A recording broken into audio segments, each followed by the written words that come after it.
A very good day. I bid to our social and environmental accounting lecturer, Miss Diana Mastura Baharudin, and my fellow classmates. Today, we will be presenting our analysis on Maxis. Before that, let me introduce my group members. They are Bashira binti Abdul Aziz, Idina binti Muhammad Rani Dali, Dhanushri Anam Purumpan PK Sundararajan, myself Vasudha Reddy Anam Purumpan Subramaniam, lastly Yashwini Anam Purumpan Narayanan. Good day everyone, my name is Tanushri.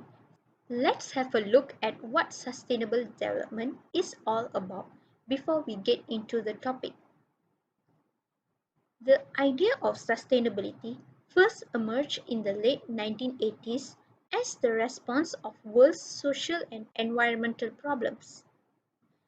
With the globalization, the inequality between rich and poor countries is widening day by day, and the projections for the populations are increasing. Therefore, how could we provide clean drinking water, healthcare, education to everyone, protect biodiversity, and take action against climate change? How could we make sure the industrial development means the progress for everyone? The proposed solution was a new kind of development called sustainable development. Sustainable development refers to the development that satisfies the requirements of present generations without risking the ability of the future generations to satisfy their own needs. Sustainable development has been entitled a main policy goal by several the major associations, including the United Nations, World Trade Organization, and World Bank Organization. Three core areas that has been identified that contribute to the sustainable development, which are economic goals, social responsibility, and environmental protection. Next, I would like to introduce Maxis Berhad. Maxis Berhad is one of the main provider of telecommunication in Malaysia, which established in 1995. It is one of the oldest and largest telecommunications companies in the country. Maxis Berhad offers a wide range of mobile communication products and services such as global roaming, prepaid calling plans, MMS services, broadband internet, and many more. It is also first operator to introduce the 4G services in 2013. This company started to produce their integrated reporting in 2019. Their main goal is to create sustainable and impactful outcomes that are attributable to or associated with their key stakeholders. The world displays facts that threaten future generations' survival in the 20th century. According to statistics, there were many issues gathered such as 800 million people are hungry, 153 million children are underweight, 153 million children are not enrolled in school, and women account for 64% of the world's illiterate population. In the year 2000, 189 global leaders gathered in New York for the historic Millennium Summit. The United Nations role for the new millennium, as per then United Nations Secretary General Kofi Annan, would be vital in making it a focal point for joint efforts.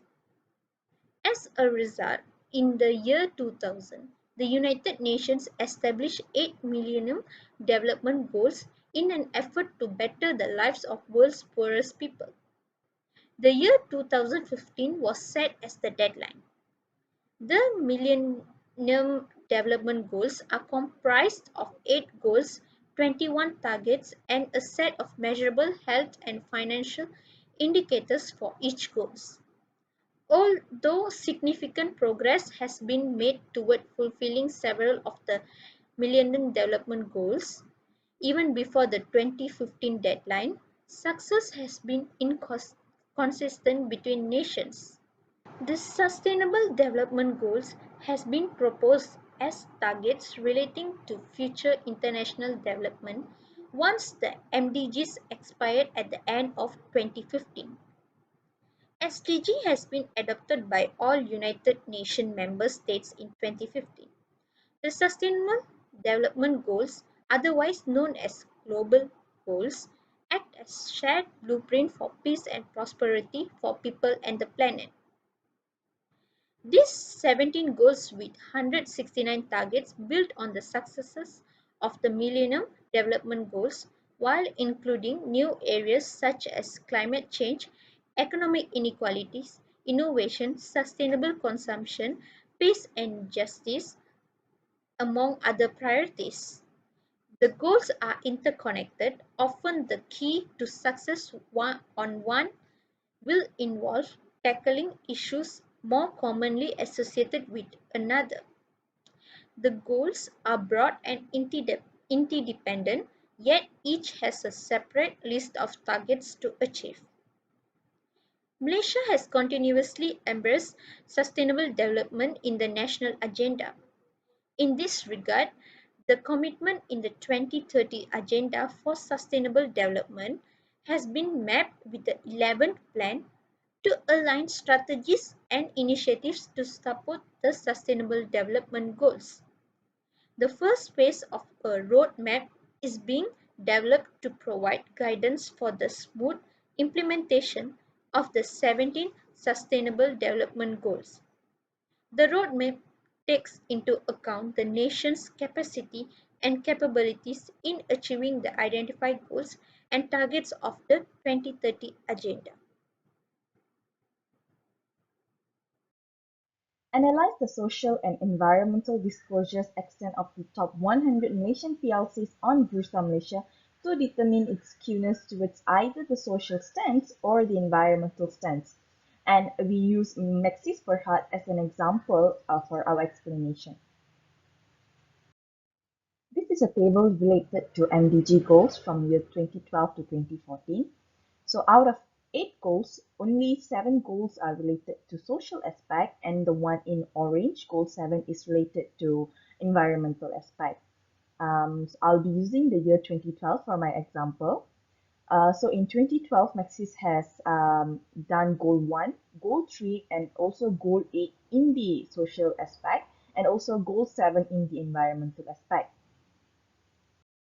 This is an example of calculation we have done to gather the weightage of goals that Maxis has conducted for our graph in the following slide.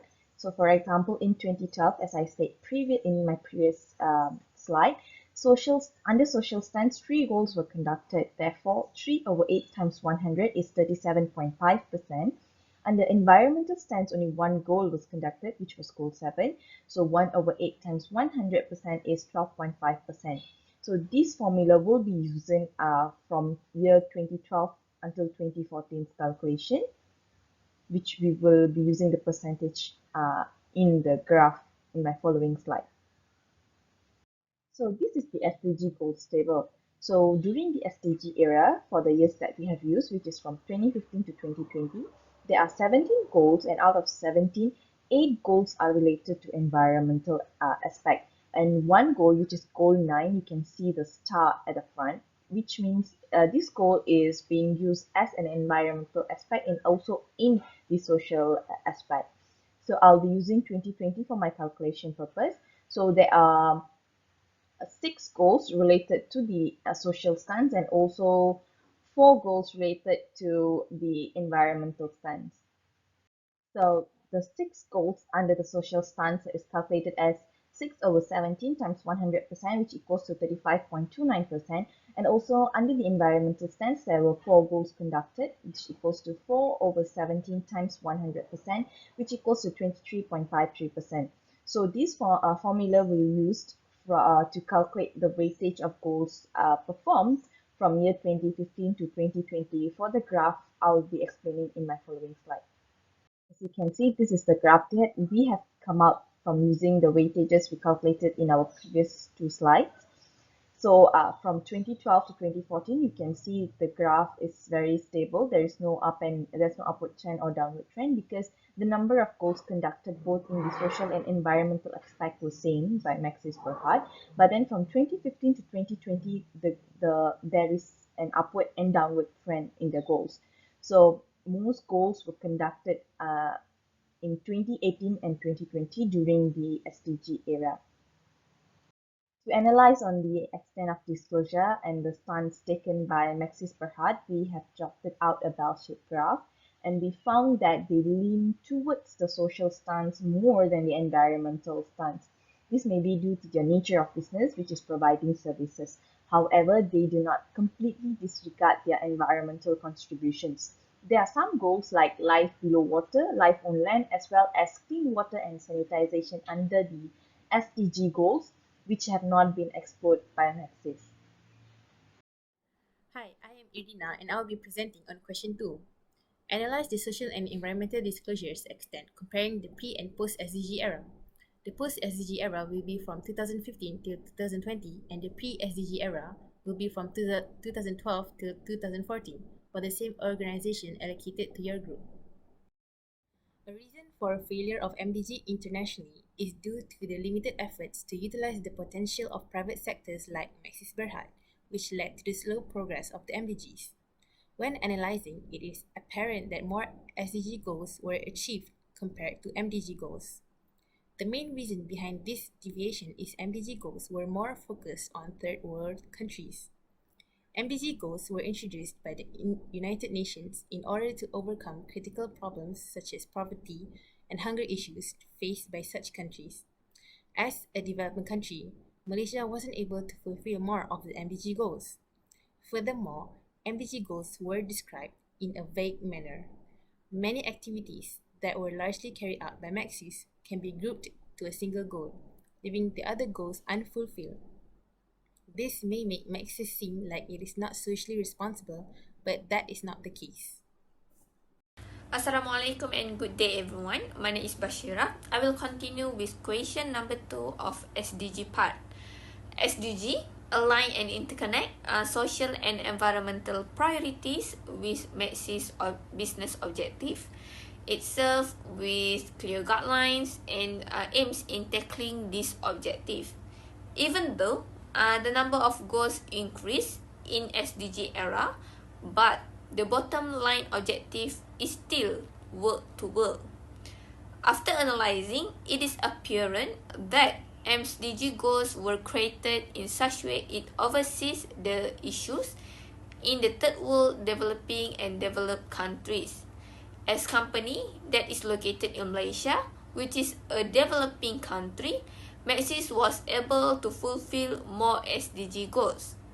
SDG goals clearly define their indicators and group them into appropriate goals. This making them easier to fulfill by Maxis. Besides the flaw found in MDG and SDG goals itself, Maxis play a part in why more SDG goals were fulfilled. As the year went on, Maxis were more keen conducting both social and environmental activities. Thus, it managed to fulfill more SDG goals compared to MDG goals. By implementing more SDGs, Maxis is indirectly building sustainable community across Malaysia, such as encourage better usage of resources like paper and base station energies. They also eliminating inequalities and promoting gender equality with an increased number of females in their employee population as well as the board of director members. Engaging in SDG will beneficial to Maxis in the long run as their observance for the goal increases, corporate security and resilience in the industry, in the nation and across the world. Malaysia will easily attract more investors considered as part of their fiduciary obligation if Maxis decides to go beyond Asian countries to explore business prospects. I think that's all from me. I will pass to the next presenter. Thank you. As a conclusion, the MDG period has ended, and it is safe to say that it has failed because of weak governance and mismanagement. We are now in SDG era. It is hard to measure the success of SDG as the 15 years have not come to an end, but it is progressing well in developed countries. However, SDG is progressing in a slower rate in developing countries, and some of the goals are getting ignored completely. We analyzed Maxis Berhad's activity that it has conducted from 2012 to 2020 to identify whether it has fulfilled the MDG and SDG goal, and to identify whether the activities lean towards more environmental or social stand. After analyzing all the goals for all the years, we have concluded that Maxis activity leans more towards social than to environmental. We have noticed that there are many goals that were neglected by Maxis in both SDG and MDG period. Most of the activities carried out by Maxis are very generic and repetitive. We need to urge the local PSCs to fulfill SDG goals. Compared to many developed countries, Malaysia is still lacking when it comes to sustainability. Despite being the hub for foreign investors, there is not much legislation in Malaysia to push them forward to a sustainable practice. Malaysia too needs to introduce new legislation which stresses sustainability. We hope changes will lead business in Malaysia to a more sustainable path. Thank you. That's all from us.